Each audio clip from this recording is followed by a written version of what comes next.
आज डिस्कस करने वाले हैं पब्लिक कम्युनिकेशन के बारे में कि पब्लिक फॉर्म पे, पब्लिक प्लेटफॉर्म पे कैसे कम्युनिकेट किया जाता है।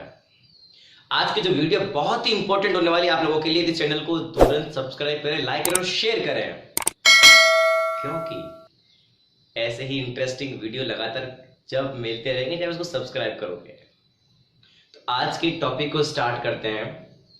आपने अक्सर देखा होगा जब भी आपको किसी भी बड़े प्लेटफॉर्म पे इनवाइट करते हैं, जब भी आपको स्कूल की जो प्रेयर हॉल है वहां पे आपको सामने इनवाइट करते हैं, जब भी आपको बॉस आपकी मीटिंग में आपको सबसे फ्रंट के लिए इनवाइट करते हैं, आपको अप्रिशिएट करने के लिए आपको फ्रंट पे बुलाते हैं, और आपको जब कुछ बोलना होता है आपकी बिजनेस मीटिंग के सामने, हजारों बच्चों के सामने और हजारों की ऑडियंस के सामने, तब आपके मन में घबराहट सी आ जाती है।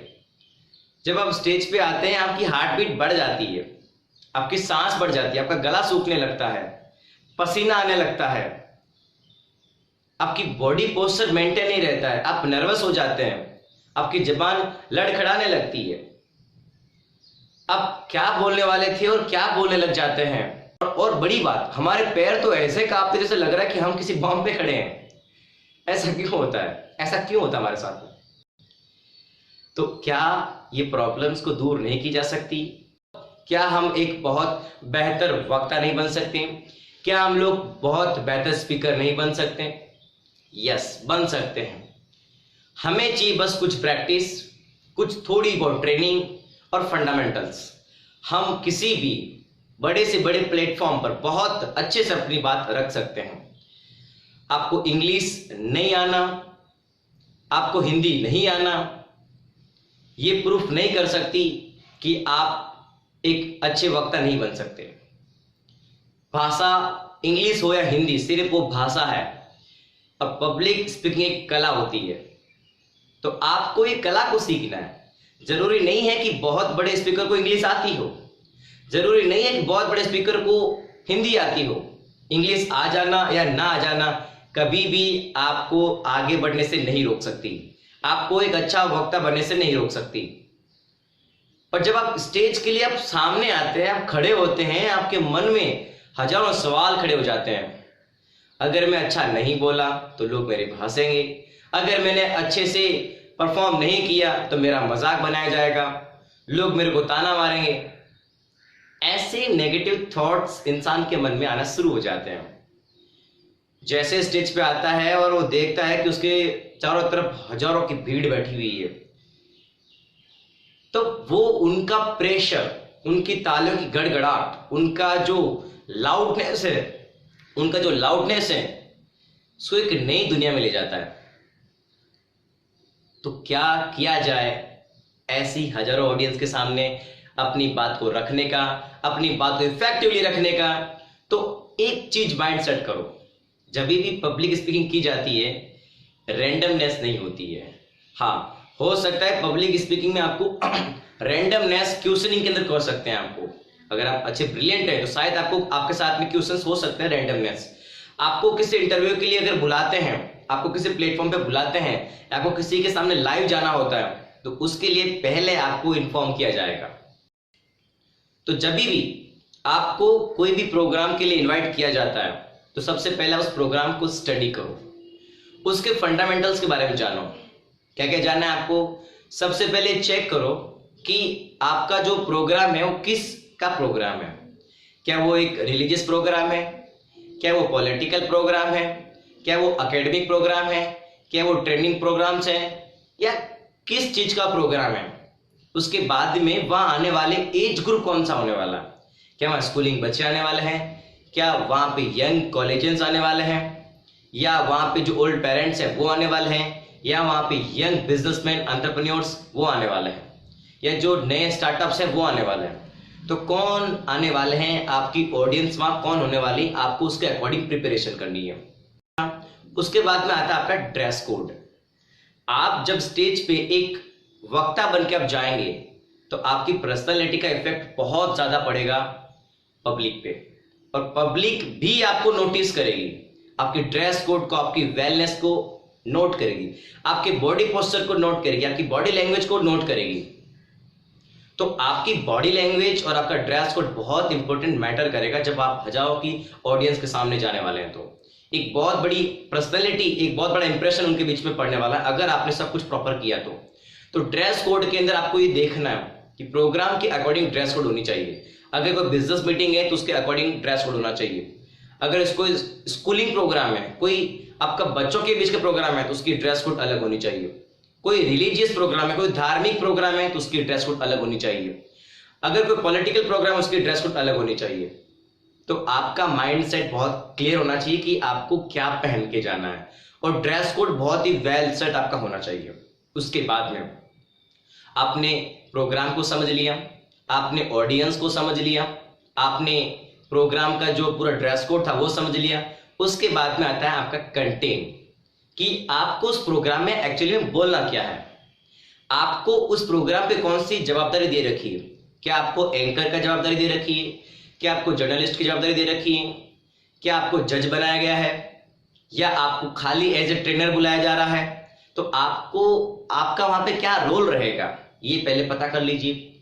आपका जो रोल है, आपकी जो ड्यूटीज है, उस ड्यूटीज के अकॉर्डिंग आप अपनी स्क्रिप्ट तैयार करें। बट अगर आप नए लर्नर हैं तो आपको अपनी स्क्रिप्ट तैयार करनी पड़ेगी। अगर आपके साथ में कोई पार्टनर है तो उस पार्टनर के साथ में आपको बैलेंस करके चलना पड़ेगा। तो आपको किस प्रोग्राम में बुलाया गया है, धार्मिक गतिविधि है तो उसके अकॉर्डिंग आपको अपनी स्क्रिप्ट बनानी है। एक देशभक्ति कोई पैट्रियोटिक प्रोग्राम है तो उसके अकॉर्डिंग आपको स्क्रिप्ट तैयार करनी है। उसमें आने वाले आपके पब्लिक को अटेंटिव करने के लिए, पब्लिक को अट्रैक्ट करने के लिए कुछ डायलॉग्स हैं, कुछ शायरीज हैं, वो आपको प्रिपेयर करके जानी है। तो ये सारा कंटेंट आपको तैयार कर देना। तो आपने क्या किया, एनालिसिस भी कर लिया, आपने ऑडियंस को भी समझ लिया, ड्रेस कोड भी प्रिपेयर कर लिया, आपने अपनी स्क्रिप्ट भी प्रिपेयर कर ली। उसके बाद में ये था आपका स्टेज पे आने के पहले की प्रिपरेशन। स्टेज पे आने के पहले की प्रिपरेशन, जैसे ही आपके स्टेज पे एंट्री होगी, हो सकता है तालियों की गड़गड़ाहट हो सकती है, हजारों लोगों की आपके ऊपर वो जो लाउडनेस है, चिल्लाने की आवाजें आपके वेलकम के लिए हो सकती है। तो घबराना नहीं, बिल्कुल फुल कॉन्फिडेंस होके, अगर आपको पूरा ओपन स्टेज अगर आपको पूरा ओपन स्टेज मिलता है तो आप स्टेज के सेंटर पे जा सकते हैं, थोड़ा स्टेज के आगे आ सकते हैं, या अपने अकॉर्डिंग आप लोग उसको मेंटेन कर सकते हैं। आपके पास में किस प्रकार का माइक है, क्या कॉर्डलेस माइक्स है, आपके पास माइक्रोफोन लगा हुआ, किस प्रकार का माइक है, या आपके पास पोडियम पे लगा हुआ एक फिक्स ध्यान रखना स्टैंड माइक है, कोई भी आपके साथ में हो सकता है। आप उसके पास जाके पहुंचिए, बस आराम से खड़े हो जाइए। उसके बाद में आप एकदम प्रॉपर वे से सबसे पहले आप अपनी ऑडियंस का वेलकम करें। उन्होंने आपका इतना जबरदस्त वेलकम किया है तो आपको भी अपनी ऑडियंस का वेलकम करना है। आप अपनी बात की स्टार्टिंग कोई कहानी बना के कर सकते हैं, कोई कॉर्ड सुना के कर सकते हैं, कोई शायरी सुना के कर सकते हैं। कुल मिला के आपकी स्टार्टिंग बहुत धांसू होनी चाहिए, बहुत धुएंधार होनी चाहिए।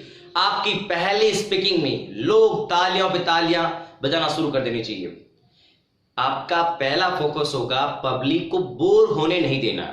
अब जिस प्रोग्राम के लिए आए, अगर आपको ट्रेनिंग देने आए हैं तो ट्रेनिंग के लिए पहले उनको इन्वॉल्व करो, आपकी ऑडियंस को आपके साथ में ज्वाइन करो, वो आपके साथ ज्वाइन करे। आपका आंखों का कांटेक्ट, आपका आई कांटेक्ट हर एक के साथ में होना चाहिए।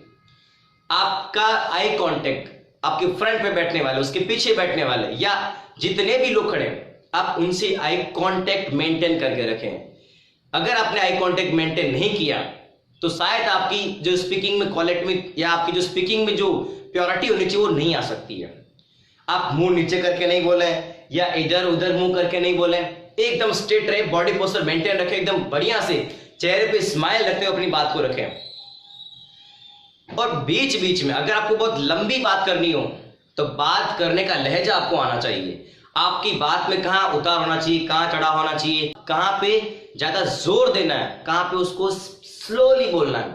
तो ये आपको अपने स्क्रिप्ट के अकॉर्डिंग आपको प्रिपेयर करना पड़ेगा। आप बीच बीच में पब्लिक को एंटरटेन करते रहें, बीच बीच में उनको क्वेश्चंस करते रहें, ताकि पब्लिक का आपके साथ में अटैचमेंट होता रहेगा। अब सर सवाल ये है कि हम जब जाते हैं तो हमारे हाथ पैर कांपते हैं, हम बोल नहीं पाते, हम भूल जाते हैं, नर्वस हो जाते हैं। उसके लिए पहले आपको घर में जो आईना होता है उस आईने में देख के प्रैक्टिस कर लें। अगर आप नए लर्नर हैं तो अब आईना आपका प्रतिरूप हो जाएगा, उसमें देख के आप प्रैक्टिस करें।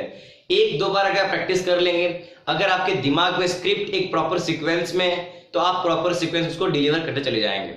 लगता है कि कोई बहुत इंपॉर्टेंट मैसेज की मीटिंग है, कुछ आपको रूल्स एंड रेगुलेशंस बताने हैं, तो उसकी स्क्रिप्ट आपका जो ऑडिटोरियम है, आपका जो प्लेटफॉर्म है, उसकी कॉपी आपके पास होनी चाहिए। आपके पास अगर टैब लगा हुआ है तो टैब वहां होना चाहिए। उसके बाद में आपको बस ऐसा नहीं है आप उसको बस देख देख के पढ़ते रहे, नहीं, बिल्कुल जरा सा भी ऐसा मत करना।